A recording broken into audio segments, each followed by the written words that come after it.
స్వాతంత్ర దినోత్సవం సందర్భంగా 75వ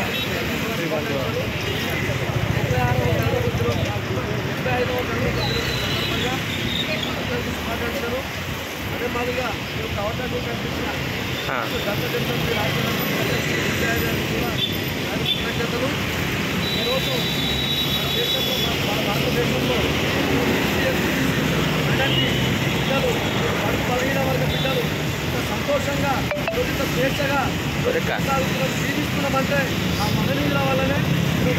డాక్టర్ బాబాసాహెబ్ అంబేద్కర్ గారి డాక్టర్ బాబాసాహెబ్ అంబేద్కర్ వల్లే, అదే మాదిరిగా జ్యోతిరావు పూలే వల్లే, అదే మాదిరిగా సావిత్రిబాయి పూలే వల్లే ఆ మహనీయులు ఆనాటి త్యాగంతోనే ఈ రోజు మనం ప్రజల మంచిగా హ్యాపీగా మనం స్వేచ్ఛగా బతుకుతున్నాం. కాబట్టి ఆ మహనీయులను ఈరోజు మనం స్మరించుకుంటూ మనం మధ్యలో పెట్టుకుంటూ ఈరోజు ఖచ్చితంగా మనం ప్రతి ఒక్కరం కూడా మహనీయుల ఆశయాలను కొనసాగిస్తూ వాళ్ళ అడుగుదారులను నడచాలని చెప్పేసి కోరడం జరుగుతుంది. అదే మాదిరిగా ఈరోజు డాక్టర్ బాబాసాహెబ్ అంబేద్కర్ జై భీమ్ బోధించు సమీకరించు పోరాడు అనే నినాదంతో మనకిచ్చిన ఆయుధంతో మనం ముందుకు నడవాలి, మన హక్కులను మనం పోరాటం మీద సాధించుకోవాలని చెప్పి ఈరోజు ఈ సందర్భంగా తెలియజేస్తున్నా.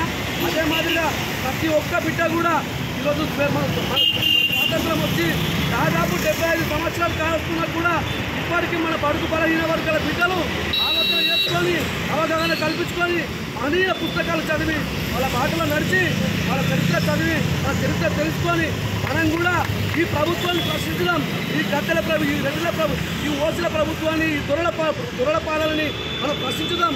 మన బడుగు బలహీన రాజ్యాలు సాధించుకున్నాం, మన ఓట్లు మనమే వేసుకున్నాం, మన సీట్లలో మనమే కూర్చొని మనం పరిపాలించుకున్నాం.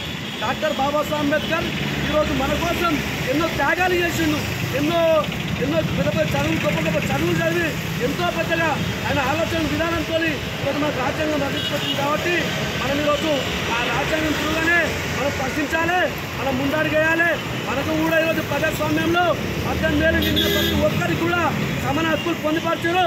వాళ్ళందరూ కూడా సమాన హక్కులు పొందుపరచారు. కాబట్టి ఓటు అనే ఆయుధంతో ఓటు అనే ఆయుధంతో ప్రశ్నించాలని చెప్పేసి నేను కోరడం జరుగుతుంది. అందరికీ నాకు ముఖ్య అవకాశం కల్పించిన ప్రతి ఒక్కరికి కూడా పేరు ధన్యవాదాలు తెలియజేస్తూ జై భీమ్, జై భీమ్.